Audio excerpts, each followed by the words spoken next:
O Partido Socialista recuperou o goberno de Vilagarcía no ano 2015. Tras un primeiro mandato gobernando en minoría, nas eleccións do 2019, o equipo de Varela acadou a maioría absoluta.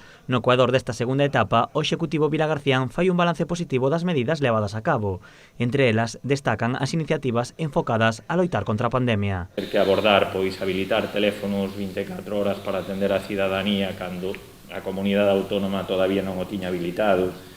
Sin instruccións, facer un albergue en Fesdega, cando tampouco sabíamos, ninguén nos dixo como tiñamos que facer, e o conseguimos en tempo récord, levar medicamentos, levar alimentos a casa daquelas persoas máis vulnerables.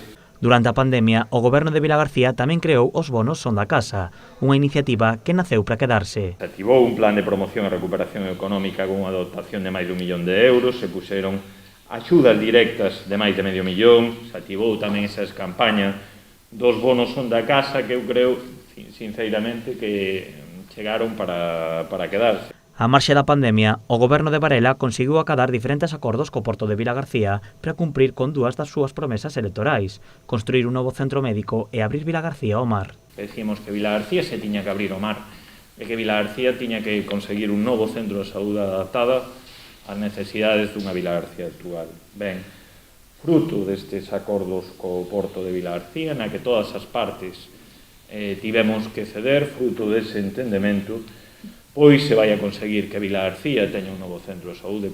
Continuando coas medidas levadas a cabo no mandato anterior, o Concello de Vilagarcía tamén apostou por unha vila humanizada e sostible. Humanización de rúas, apostar por sistemas de transporte máis blandos mediante redes de ciclovías, apostar polo transporte colectivo e estender este modelo a todas as partes de Vilagarcía.